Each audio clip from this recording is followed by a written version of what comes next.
تبارك الذي نزل الفرقان على عبده ليكون للعالمين نذيرا نحمد اللہ العظیم ونصلی علی رسول الکریم۔ رب العالمین ہے، تمام جہانوں کی چیزوں کی تربیت کرنے والا، ہر ایک کو صحیح رہبری کرنے والا صرف اللہ ہے۔ نبی علیہ الصلاۃ والسلام، انبیاء کرام یہ تو درمیانی واسطہ ہیں، وہ اللہ سے حکم لے کر کس انداز میں سنانا وہ اللہ سکھاتا ہے انہیں۔ اس لیے اللہ جل شانہ نے جنگ احد کے واقعے کو تفصیلاً الگ الگ انداز میں اس لیے بیان کیا تاکہ صحابہ کرام رضی اللہ عنہم اجمعین، وہ جانثار جنہوں نے اپنا سب کچھ، مال کیا، اولاد کیا، باغ کیا، گھر کیا، خاندان کیا، اپنی عزت کیا، شان و شوکت کیا، سب کچھ اس آقا مکی مدنی محمد مصطفیٰ صلی اللہ علیہ وسلم کے ذات اقدس کے چہرے انور کے دیدار پر ہی اور آپ کے دین پر ہی سب کچھ قربان کر دیا۔ احد میں جب یہ خبر اور افواہ منافقین نے پھیلا دی کہ نعوذ باللہ محمد رسول اللہ صلی اللہ علیہ وسلم جو اللہ کو پیارے ہو گئے، رخصت ہو گئے، آپ شہید ہو گئے، تو صحابہ انہیں ایک بہت بڑا زخم پہنچا، ایک صدمہ پہنچا، اور جو جہاں تھا وہ جسے خبر ملی وہ تنہا کھڑا رہ گیا، سوچنے کے لیے اپنے نبی کی تصورات کے اندر وہ کھو گیا۔ لیکن اللہ جل شانہ کو یہ بات تربیت کرنا تھی کہ محمد رسول اللہ صلی اللہ علیہ وسلم اللہ کی طرف سے آئے ہوئے ایک پیغمبر، ایک رسول ہیں، اللہ کی طرف سے انسانیت کی تربیت کرنے کے لیے، اور تم تو وہ صحابہ ہو کہ جن کی تربیت قیامت تک آنے والے انسانوں کے لیے کرنا ہے، ایسی تربیت دینے کے لیے آئے ہوئے ہیں۔ تو پھر اگر یہ آج نہیں تو کل چلے گئے تو کیا تم دین چھوڑ دو گے؟ ایسا نہیں ہو سکتا۔ اعوذ باللہ من الشیطان الرجیم، بسم اللہ الرحمن الرحیم۔ وما محمد الا رسول قد خلت من قبله الرسل افإن مات او قتل انقلبتم على اعقابكم ومن ينقلب على عقبيه فلن يضر الله شيئا وسيجزي الله الشاكرين۔ محمد صلی اللہ علیہ وسلم ایک رسول ہی تو ہیں، اور ان سے پہلے بھی بہت سارے پیغمبر اور رسول ہو چکے، گزر چکے، دنیا سے رخصت ہو چکے۔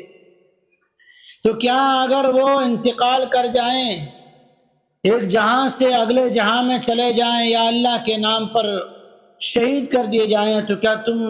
پھر سے اس دین کو چھوڑ کے اپنی پرانی زندگیوں پہ چلے جاؤ گے؟ اور یاد رکھو، جو بھی اپنے قدموں کے بل پیچھے چلا جائے گا، اللہ کا کوئی نقصان ہونے والا نہیں ہے۔ ہاں، اللہ جل شانہ کی ذات عالی، جس اللہ کو سمجھانے کے لیے،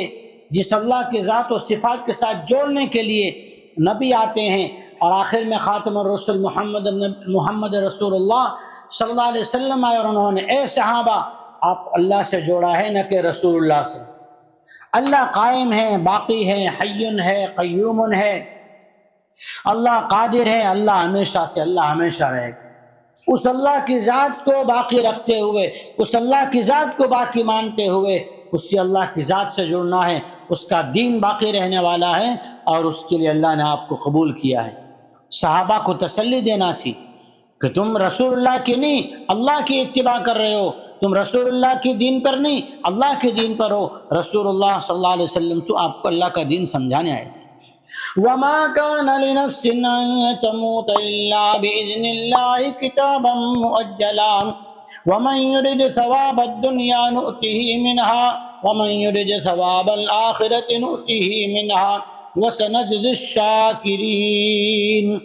اور کسی بھی شخص کو، کسی بھی جاندار کو اللہ کے حکم کے بغیر اس کی مقررہ وقت آنے سے پہلے موت کا، یا مر جانے کا، یا دنیا سے رخصت ہو جانے کا اختیار ہے ہی نہیں۔ جب اپنی اللہ کے راستے میں جہاد میں، اللہ کے راستے میں قربانی دینے میں، اللہ کی دی ہوئی جان دنیا میں امن و امان قائم کرنے میں، دین اسلام کی اشاعت میں، اور لوگوں کو ظلم و ستم والوں کے ظالم و جابروں سے نکالنے میں اگر کوئی جان کھپتی ہے تو اگر اس کو شہادت مقدر میں اللہ نے لکھی ہے تو شہادت ہوگی، اور اگر اللہ نے نہیں لکھی تو کتاب مؤجلہ وقت آنے سے پہلے موت آ نہیں سکتی۔ لیکن پھر بھی اگر جو نیت کوئی کرتا ہے دنیا ہی کے اندر جینے کی اور ایسے راستے سے اپنے آپ کو بھگا کے گھر میں جا کے چھپ جاتا ہے تو اسے دنیا مقدر کی ملے گی جتنی اللہ چاہے گا،